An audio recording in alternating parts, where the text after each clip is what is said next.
जो भी बच्चा मन बनाता है कि मैं गेट एग्जाम दूंगा, तो कहीं ना कहीं उसके दिमाग में ये रहता है कि मैं अच्छा रैंक निकालूं। बहुत सारे बच्चे मतलब मेरे को मैसेज करते थे या मतलब मेरे को पूछते थे पढ़ने का तरीका, मतलब उनको तरीका बताता था तो ना मेरे दिमाग में आया क्यों ना मैं ये तरीका बता रहा हूँ, इसको अप्लाई खुद क्यों नहीं कर रहा। सबसे अच्छी बात थी कि पीडब्ल्यू का मतलब कोर्स का प्राइस बहुत कम है, तो वो मैं मेरे करेक्ट। को लगता है यार इतना तो मैं आराम से अफोर्ड कर सकता हूँ। और सेल्फ स्टडी वही बच्चे करें जिनको बहुत ज़्यादा कॉन्फिडेंस हो कि मैं ना मतलब अंत तक अपने आप को मेंटेन कर लूँगा। कि जब भी आप सवाल करते हैं और सवाल करते करते ना अगर आंसर आता है तो मन से अंदर से ही आवाज़ आ जाती है कि यार ये तो 100% सही है। So hello everyone, welcome to GATE Wallah. जैसा आप देख पा रहे हो कि रैंकर्स का सिलसिला लगा हुआ है और 2024 जो था वो बहुत ही बड़ी अपॉर्चुनिटी आपके लिए ओपन किया था और आगे भी बहुत ओपन करेगा। और गेट वाला के लिए बहुत ही प्राउड मोमेंट चल रहा है क्योंकि इतने रैंकर्स आपको देखने को मिल रहे हैं जो शायद फर्स्ट बैच के बाद, क्योंकि गेट वाला का पहला बैच ये था आपका पेड के फॉर्म में, तो इससे आपको देखने को मिल रहा होगा कितनी मेहनत बच्चों ने किया है और साथ में टीचर्स ने भी किया है। लेकिन आज हम आपको जिनसे मिलवाने वाले हैं, कविंद्र नाम है उनका। लेकिन वो सिर्फ एक स्टूडेंट ही नहीं रहे हैं, वो बच्चों को पढ़ाए भी हुए हैं। लेकिन एक डेडिकेशन जो देखने को मिलता है ना, कि बच्चों की प्रति पढ़ाने में चाहे अपने लिए पढ़ने की जब बात आती है, अपने आप को प्रूव करने की जब बात आती है कि मुझको भी श्रेणी में घुसना है, तब जाके आप समझ पाओगे कितना स्ट्रगल लगता है, कितनी फाइट लगती है। तो सबसे पहले मैं वेलकम करना चाहूंगा कविंद्र कृष्णा जी का यहाँ पे, जिन्होंने इस साल गेट 2024 में AIR 14 इन इलेक्ट्रॉनिक्स डिपार्टमेंट में गेन किया है। और इस बार इतना आसान नहीं था क्योंकि पेपर काफी ऊपर नीचे हुआ था, कई क्वेश्चन लेंदी भी बहुत थे, कुछ क्वेश्चन टफर सेगमेंट में थे। आसान नहीं था इस रैंक को लेके आ पाना, लेकिन कविन जी ने करके दिखाया। और सर को तो एक अच्छा एक्सपीरियंस भी, मैं सर को सर बोल रहा हूं क्योंकि मैं लड़का नहीं बोल सकता, क्योंकि सर को एक टीचिंग एक्सपीरियंस अच्छा खासा है। लेकिन यहां पे सर ने क्यों किया, दोबारा क्यों बैठे, क्योंकि सर की ऑलरेडी पहले भी रैंक आ चुकी है, एक अच्छी रैंक रही हुई है। तो मैं चाहता हूं कि कमिन सर, सबसे पहले आप बताइए कि बच्चों को जब भी गेट की तैयारी करते हैं, जैसे आपने जब स्टार्ट किया था, तो आपने क्या धारणा लेके इस तैयारी को आपने मोड़ दिया और क्यों आपने गेट 2024 के लिए एक डिसीजन मेक किया sir? Thank you sir for inviting me. और बहुत बहुत मैं धन्यवाद देता हूँ पीडब्ल्यू और गेट वाला का कि आपने मेरे को अपॉर्चुनिटी दी मेरे एक्सपीरियंस शेयर करने के लिए। कि भाई आप आएँ और बच्चों को बताएँ कि भाई किस तरीके से आप रैंक निकाल सकते हैं। और जैसा कि सर बता रहे हैं, मैं सर से भी बहुत इंस्पायर्ड था और कहना चाहिए कि कलीग्स ही हैं, ठीक है? और सर तो पहले मैं थोड़ा-सा एक स्टार्टिंग अपनी जर्नी बता देता हूँ, उसके बाद में मैं आप लोगों को बताऊँगा कि मैं गेट 2024 में क्यों बैठा और क्या मेरा प्लान था और एक रैंक लाने के लिए हमको क्या करना पड़ता है। क्योंकि हर एक एस्पिरेंट का कहीं न कहीं एम यही होता है कि गेट में वो टॉप रैंक निकाले। ठीक है, चाहे वो बच्चा सेल्फ स्टडी कर रहा हो या फिर कहीं से भी गाइडेंस ले रहा हो, इससे मतलब नहीं है। लेकिन जो भी बच्चा मन बनाता है कि मैं गेट एग्ज़ाम दूँगा, तो कहीं न कहीं उसके दिमाग में ये रहता है कि मैं अच्छा रैंक निकालूँ। और ये होना भी चाहिए हर स्टूडेंट का ड्रीम। बट प्रॉब्लम जो आएगी वो मैं बताऊँगा। तो पहले मैं अपनी जर्नी के बारे में बता देता हूँ कि जो है मैं क पिछले 4 साल से ये गेट फ़ील्ड में ही गेट और ईएससी में पढ़ा भी रहा हूँ और बहुत सारे लोग जानते भी होंगे। और काफ़ी मतलब मैंने इस फ़ील्ड में काफ़ी सारे मतलब बैचेज़ पढ़ाए हैं, बच्चों को पढ़ाया है, गाइड करा है। तो यही मेरा मतलब एक जर्नी रहा है और मेरा कहीं न कहीं इससे पहले भी एक रैंक था 2020 में, लेकिन उसके बाद मैंने फिर गेट नहीं दिया। सिर्फ़ मतलब गेट प्लान था कि मैं और अच्छा रैंक इम्प्रूव करूँ, लेकिन टाइम नहीं हो पाने के कारण बन नहीं पा रहा था। लेकिन सर एक ऐसा इंसिडेंस हुआ अभी बीच में कि बहुत सारे बच्चे मतलब मेरे को मैसेज करते थे या मतलब मेरे को पूछते थे पढ़ने का तरीका। तो मैं मतलब उनको तरीका बताता था तो ना मेरे दिमाग में आया क्यों ना मैं ये तरीका बता रहा हूँ, इसको अप्लाई खुद क्यों नहीं कर रहा? मेरे को ये समझ में आया कि ना मैं खुद अप्लाई करता हूँ। अगर मैं उनको बता रहा हूँ, तो एट लीस्ट मैं भी अप्लाई कर सकता हूँ ये। तो फिर बस वहीं से सर मेरा दिमाग मतलब काम करना चालू करा। मैं बोला नहीं, इस बार ना मैं जो तरीका उनको बताता हूँ, मैं इसको अपने ऊपर अप्लाई करता हूँ और उनको दिखाता हूँ कि मैं जो तरीका बता रहा हूँ आपको, अगर आप इस तरीके से चलेंगे ना तो डेफिनिटली आप अच्छा रैंक निकालेंगे। और सर बस वहीं से मेरा दिमाग मतलब काम करना शुरू करा और लगभग आप ये मानिए कि पिछले 5 मंथ आप मान सकते हैं, 5 मंथ्स, क्योंकि वो चीज़ें तो मुझे आती थी, बस वो उनको एप्लीकेशन मोड में लाना था। चीज़ें आती थी लेकिन बिल्कुल। मैंने सोचा कि चलो एक बच्चे को मैंने प्लान बताया था कि तुम ऐसे टाइम टेबल बनाओ। वो बच्चा बड़ा इम्प्रेस हुआ तो मैं सोचा कि इसको मैंने बता तो दिया है, अब इसको मैं भी अप्लाई करूँगा अपने ऊपर। तो मैंने फिर उसको सर चालू करना स्टार्ट करा। तो जैसे भी टाइम मिलता था उसके हिसाब से मैं प्लान करता था और फिर ये मन बना लिया था कि इस बार 2024 में देना है। और एक अच्छी रैंक हासिल करने का एक प्लान था, लेकिन रैंक तो सर पता नहीं होती कितनी आएगी।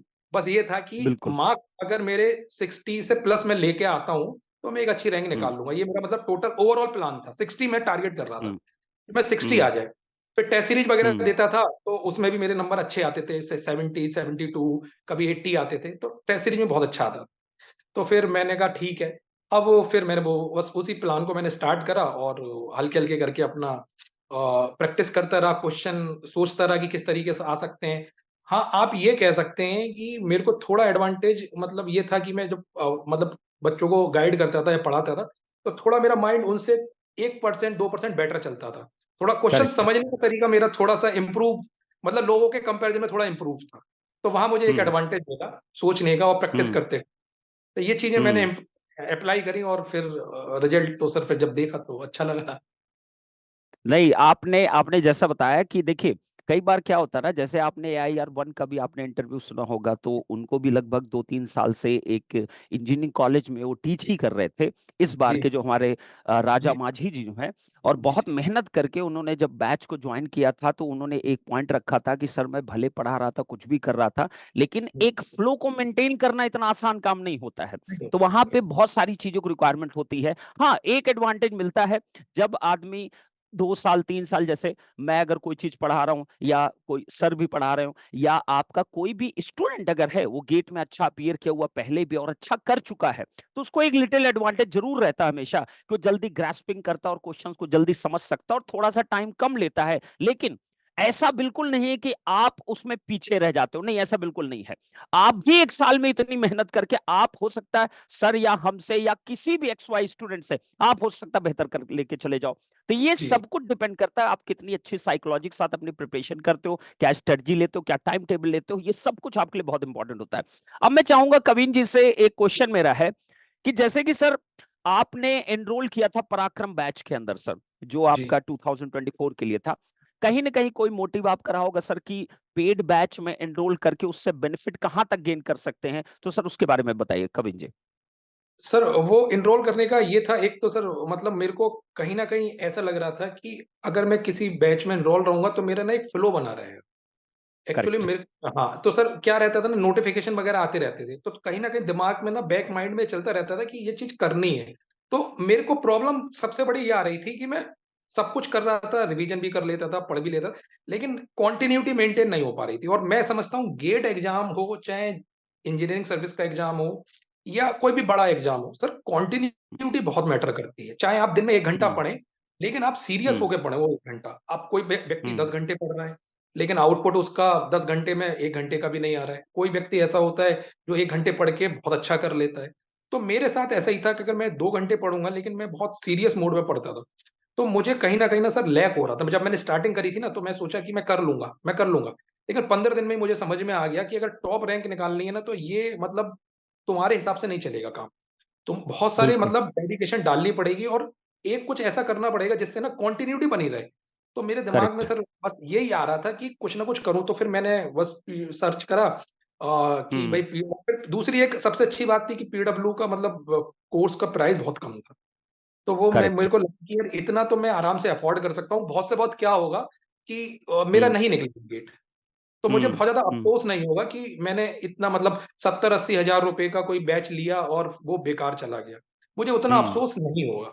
तो मैंने सोचा हम्म, ऐसे करते हैं, चलो ले लेते हैं। तो लिया, फिर उस समय चंदन गुप्ता सर पढ़ा रहे थे डिजिटल हम्म, हम्म, इलेक्ट्रॉनिक्स, ठीक है? हम्म। और सर से तो मैं पहले से भी कनेक्ट था मतलब थोड़ा-सा, करेक्ट। बातचीत कभी होती हम्म, रहती थी ऐसे। तो हम्म, चंदन गुप्ता सर जब पढ़ा रहे थे डिजिटल इलेक्ट्रॉनिक्स तो मैंने उनका देखना शुरू करा। हालाँकि मेरे को डिजिटल में बहुत ज़्यादा प्रॉब्लम कभी थी नहीं, ठीक है? तो हम्म, सर लेकिन बस मैं सिर्फ़ उनको देखता था एक रिवीजन पर्पज़ से। सर हम्म, पढ़ाते थे तो मैं अपने माइंड में मतलब नोट्स मेरे पास पहले से थे। चीज़ें बस मैं उसमें हम्म। अपना वो रिवीजन मोड में मैं मतलब उस जितने भी लेक्चर थे उनको रिवीजन मोड की तरह देखता था मैं, कि हाँ और करेक्ट। मेरा डेली का हम्म, टारगेट रहता था कि ये करने हैं मतलब 3 लेक्चर मुझे डेली निपटाने हैं। तो मेरी ना सर बहुत अच्छी हम्म। कंटिन्यूटी बन गई थी। मतलब मैं करेक्ट। शाम को मतलब मेरा फिक्स हो गया था और ये लगभग 3 साढ़े 3 4 महीने तक यही चलता रहा, कि हाँ, लेकिन बस मुझे एक कंटिन्यूटी चाहिए थी और जब जब मेरी कंटिन्यूटी मतलब पकड़ में आ गई मुझे, तो मैं बस हुँ, जितने भी पीडब्ल्यू के लेक्चर थे सिर्फ़ मैं उसको देखता था सर, सिर्फ़ और सिर्फ़ रिवीजन पर्पज़ से। तो मेरे को ना बहुत फ़ायदा उस चीज़ से मिला और सेल्फ स्टडी वही बच्चे करें जिनको बहुत ज़्यादा कॉन्फिडेंस हो कि मैं ना मतलब अंत तक अपने आप को मेंटेन कर लूँगा। लेकिन सर मैं हुँ, आपको अपने जीवन के बारे में बताऊँ, मेरे ऐसा नहीं है कि सर मैं बहुत पढ़ने में तेज़ हूँ या बहुत होशियार हूँ या मैं एकदम ऐसा स्टूडेंट हूँ कि मैंने मतलब दुनिया में सारी रैंक अचीव कर रखी है, सर ऐसा नहीं है। मेरे साथ के जो लड़के थे ना वो बहुत तगड़े थे। लेकिन ये गेट की जो जर्नी होती है ना सर 9 महीने, 8 महीने की, इसमें मैंने बहुत सारे लोगों को बिगड़ते हुए देखा, मतलब गिरते हुए देखा है। स्टार्टिंग में सर 1-2 महीने तो बहुत तगड़े लेवल पे चलेंगे कि अरे ये भी कर दूँगा, इस बार रैंक 1 ही टारगेट कर लूँगा या रैंक अंडर 100 टारगेट कर लूँगा। लेकिन जैसे-जैसे टाइम करीब आता है ना, हवा निकलती रहती है, सीधी बात है सर। ठीक है? करेक्ट, ये बिल्कुल। मेरे को भी फ़ील हो गया था। तो मैं तुरंत ही अपने आप को उसमें मेंटेन कर लिया था कि भाई मेरे को मैं लोगों को गाइड तो कर रहा हूँ, लेकिन यार खुद से भी तो अप्लाई करके देखो एक बार। तो इस बार मैंने सोचा कि हुँ, मैं करूँगा और मुझे लगता है ना, ये नहीं सोचना चाहिए कि ये चीज़ मेरे काम की है या नहीं, ये सोचना चाहिए जो काम की है उसको लूँगा, ये करेक्ट। सोचना चाहिए। तो मैंने तो यही सोचा हुँ। सर, सब कुछ दिमाग से निकाल के कि ये चीज़ मेरे काम की है, तो मैं तुरंत बैच में एनरोल करा लिया और मैंने कहा मेरी कंटिन्यूटी अगर बनी रहेगी, तो मेरे लिए फ़ायदा है। बाकी क्या करना है एक्स्ट्रा वो मैं देखूँगा। जो भी न्यूबीज हैं, इनको मैं न्यूबीज कहता हूँ, जो 2025 के लिए हैं। कुछ जैसे 24 में कोई मतलब उतने डिसेंट रैंक तक नहीं पहुंच पाया है। कोई मतलब 4000 रैंक पे, 5000, 6000, 7000 रैंक पे है। उसके बाद कुछ हैं जो 1000 के हैं, लेकिन थॉट था कि मैं अंडर 10 में रहूंगा। तो ऐसे हर कैटेगरी बच्चे, और स्पेशली वो बच्चे जो पहली बार देने वाले हैं, इन सब बच्चों के लिए एक क्वेश्चन दिमाग में रहता है। हर बार आते हैं, स्टोरी सुनते, रैंकर सुनते, सब कुछ सुनते, वही बातें बार बार की जाती है। तो आप इनको स्ट्रिक्टली क्या बोलना चाहेंगे इन सभी बच्चों के लिए जो 25 टारगेट कर रहे हैं? इनको तीन चार ऐसे क्या पॉइंट है जिसपे इनको रिपीट मोड पे काम करना चाहिए और उसमें जी जान लगा देना चाहिए? कविन जी, आप बताइए सर। देखिए सर, सबसे पहली बात, चाहे वो बच्चा 25 का देने जा रहा हो, चाहे वो पहली बार दे रहा हो या वो ड्रॉपर हो या फिर वो 2 साल से तैयारी कर रहा हो। आप एक चीज़ मान लीजिए, अपने दिमाग में बैठा लीजिए, मेहनत का कोई तोड़ नहीं है। आपको जम के मेहनत करनी ही पड़ेगी। आप ये सोचें कि भाई नहीं मैं थोड़ा कम से काम चला लूँगा या मेरे बराबर वाला जो है वो मेरे मेरे साथ का दोस्त है वो कम पढ़ के ज़्यादा कर रहा है। आपको इन सब चीज़ों से पहले दूर होना पड़ेगा। पहले आपको अपने आप को समझना पड़ेगा, अपने खुद को कि आपकी पोटेंशियल कितनी है।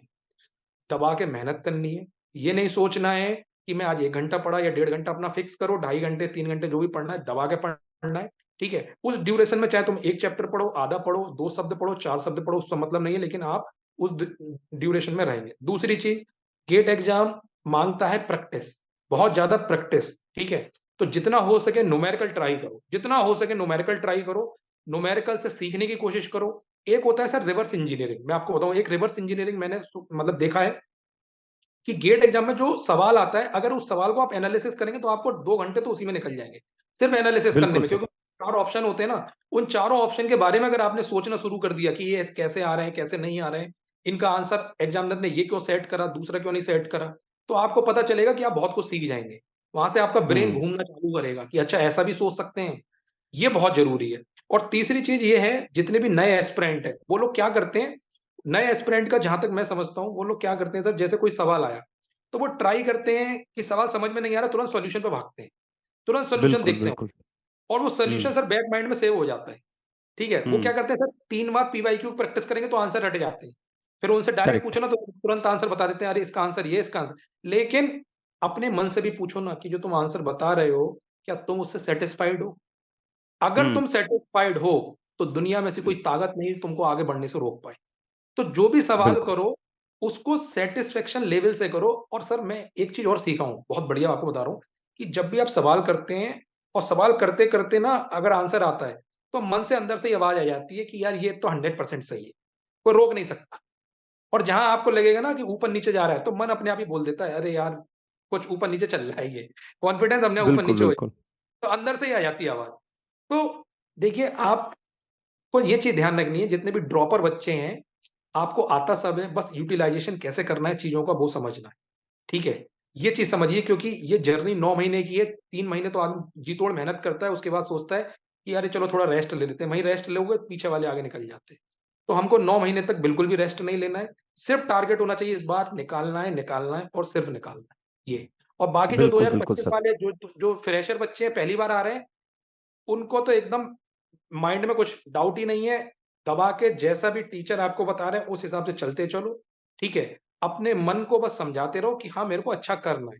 तो कई नहीं, सारे एक्चुअली तरीके। क्या होता है ना कविन कविन जी, एक्चुअली क्या होता है ना कि जो नया बच्चा जो होता है ना, स्पेशली जो एकदम फ्रेश कैंडिडेट होता है, जब आता है तो उसमें एक बहुत ही जोश होता है, मतलब कि मुझे भी अब करना है। फिर बहुत सारी स्टोरीज देखता है, जैसे आपकी स्टोरी देखेंगे, उसके बाद फर्स्ट रैंकर की स्टोरी देखेंगे, लेकिन वो पीछे की स्ट्रगल को देखने के बजाय सिर्फ वो नंबर को देखता है कि ना 14 रैंक है, 1 रैंक है, 2 रैंक है, 3 रैंक है, 4 रैंक है।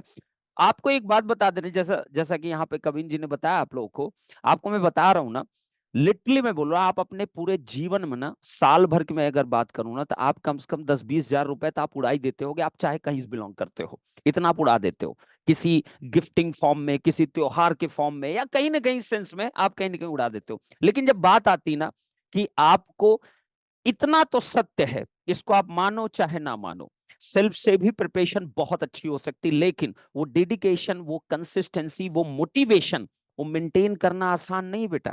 इतना आसान होता ना तो पूरी दुनिया कर रही होती, फिर जी, आसान जी। नहीं है। लेकिन बैचेस का एक बहुत बड़ा एडवांटेज यहाँ पे जो रहता है वो ये रहता है, आपको रेगुलरिटी मेंटेन करने में, आपको जो फिक्स चीजें प्रोवाइड की जा रही है, डीपीपी आपको प्रोवाइड किया जा रहा है, आपको टेस्ट प्रोवाइड किया जा रहा है, आपको लेक्चर प्रोवाइड किया जा रहा है, आपको क्वेश्चन का डिस्कशन हो रहा है, उतना ही सफिशिएंट हो जाता है। आपको बहुत ज्यादा इधर उधर दाएं बाएं करने की जरूरत नहीं पड़ती। बट सेल्फ में प्रॉब्लम क्या होता है, कभी आप ये बुक पढ़ रहे हो, कभी आप वो बुक पढ़ रहे हो, उस चक्कर में क्या होता है ना, टाइम तो 1000 घंटे मैक्सिमम, 1000 घंटे में तुमको मैंने एक दिन समझाया था कि 1000 घंटे में तुमको पढ़ने के लिए, तो 1000 घंटे के लिए तो तुमको सबसे पहले लेक्चर ही देखना पड़ेगा। तो फिर और काम कब करोगे, टेस्ट का काम कब करोगे, प्रैक्टिस कब करोगे, पीवाईक्यू कब लगाओगे, और दिवाली होली कितने फलाना त्योहार आपको होते हैं, क्या उसको मनाओगे नहीं क्या, बिल्कुल मनाओगे। तो एक्चुअली टाइम लिमिटेड है, तो रिसोर्स भी लिमिट करो, अपने आप को लिमिट करके ज्यादा प्रोडक्टिविटी की तरफ आप बढ़िए। आप देखिए अपने आप बहुत अच्छा कर ले जाओगे। और टीचर की बात को सुनिए, कई बार सर भी टीचर ही रह चुके हैं, सर की बात आपको सुनना चाहिए, मेरी बात सुनना चाहिए, XYZ कोई भी टीचर आपका हो, टीचर की बात सुनिए, क्योंकि टीचर का कोई फायदा नहीं है कि आपकी रैंक ना आए। यही एक ऐसी चीज है जिसमें उसको कोई बेनिफिट नहीं कि आपकी रैंक ना आए। तो गलत सलाह क्यों देगा, वो आपको सही सलाह देने की कोशिश करेगा, बेटा ये करो, उसने एक्सपीरियंस किया उस चीज को। तो बात को समझिए, और अपने आप को ऊंचाइयों तक ले जाना सिर्फ ये रोंगटे खड़े करने से नहीं होता ना, कि बस हो गया अब तो मैं 1 लेके आऊंगा। आपको साल भर लग के मेहनत करना, जैसा कि यहाँ पे कविन जी ने बताया है। तो मैं चाहूंगा, एक तो बहुत बहुत कंग्रेचुलेशन कविन जी को इस रैंक के लिए, और उम्मीद करते बच्चों को ऐसे ही गाइड करते रहिए सर। और लास्टली बस मैं चाहूंगा सर, 2-3 शब्द आप बच्चों के लिए बोलिए सर, स्ट्रेट फॉरवर्ड, कि 25 का अगर कोई बच्चा है, पीडब्ल्यू के प्लेटफॉर्म पे है, तो पीडब्ल्यू प्लेटफॉर्म पे है, तो वो जो 4-5 हजार रुपए, उसके बारे में सोचना बंद कर दिया करो ना। ठीक है, आपको एग्जैक्टली exactly क्या स्टार्ट लेना चाहिए, कविन जी एक बार आप बता दीजिए बच्चों को। देखिए, सबसे पहले जैसे सर ने बताया ना कि मैं आपको बता रहा हूँ कि सर ने जो बताया वो एकदम सत्य बात है। मतलब उसमें कोई भी कहना चाहिए मैं नहीं, किसी भी एक अच्छे जिसने रैंक निकाली हो, चाहे उसकी 500 हो, 400 या अंडर 100 हो, अगर उससे भी बात करोगे तो सर ने जो बताया ना कि कंसिस्टेंसी मेंटेन करना अपने आप में एक बड़ी बात है। सेल्फ स्टडी से आप अच्छी रैंक निकाल सकते हो, नो डाउट। ऐसे बहुत सारे एग्जाम्पल हैं जो बच्चों ने सेल्फ स्टडी से निकाला है। जरूरी नहीं है उन्होंने कोई कोर्स परचेज करा तभी निकाला हो। आप अगर किसी पेड बैच में एनरोल करते हैं ना, तो उसका फायदा सबसे बड़ा, सर मैं आपको एक एक फायदा और बताऊं, मैं बता नहीं पाया, बस 2 मिनट सर लूंगा। सर फायदा ये है कि जब आप सामने टीचर को देखते हैं ना, तो सर एक और अंदर से फीलिंग अच्छी होती है। वो कहीं ना कहीं ऐसी मतलब बातें बता देते हैं, क्योंकि एक्सपीरियंस लोग रहते हैं। तो वो कहीं ना कहीं ऐसी बात बता देते हैं, तो उसको मतलब 3 घंटे के लेक्चर में वो बीच में कोई 2-3 बात ऐसी बता देते हैं, तो उस समय तो बड़ा एकदम मतलब मोरल बूस्ट हो जाता है कि अरे बहुत बढ़िया सर, आपने तो मजा ही कर दिया आज। मतलब और एक बिल्कुल आध बिल्कुल सर। कॉन्सेप्ट कुछ ऐसा मिल गया जो एकदम ही समझ में आ गया, तो और मतलब लगता है अरे बेहतरीन। तो ये चीज फायदा है कि इन सब चीजों का। अच्छा, अब सेल्फ स्टडी वालों पे बात करता हूँ। वो बात, अब सेल्फ स्टडी वालों के पास क्या सोर्स होता है सर? मेन सोर्स यूट्यूब है, और तो कुछ है नहीं करेक्ट। उनके पास। ठीक है, या तो हम्म। उनके अपने नोट्स हैं। लेकिन यूट्यूब हम्म। में प्रॉब्लम नहीं है सर। अभी 5,000 घंटे का कंटेंट पड़ा हुआ है यूट्यूब पर। अगर कोई पीडब्ल्यू के पुराने वीडियोस देख लेगा, या यूट्यूब पे सर्च भी हम्म। करेगा कोई और भी, तो 5-10 हजार घंटे का हम्म। कंटेंट पड़ा हुआ है। सब कुछ तो पड़ा हुआ है, पूरा गेट का बिल्कुल। सिलेबस पड़ा हुआ है। पढ़ लो आप, मने कौन कर रहा है? कोई नहीं कर रहा करेक्ट। मने। लेकिन हम्म। उसके बावजूद भी उसमें से छांटना, अपने आप में बड़ी बात है। आप नहीं छाँट पाएँगे उतना। Correct sir. तो इसीलिए ना हम्म। मैं तो ये कहूँगा कि अगर हो सके तो एक पेड बैच ले लो, और पीडब्ल्यू से अफोर्डेबल तो मुझे नहीं लगता है इस पूरे इंडिया में कोई है। तो कविन जी बहुत बहुत धन्यवाद, आज आप आए इस चैनल पे और हमको मौका दिया आपने कि आपके साथ हम एक छोटा इंटरव्यू कर सकें और बच्चों का आपने बेहतर तरीके से गाइड किया। बहुत बहुत धन्यवाद सर, फिर जल्दी ही मुलाकात करेंगे सर किसी और जी, सेशन के साथ। थैंक यू जी, सर। जी।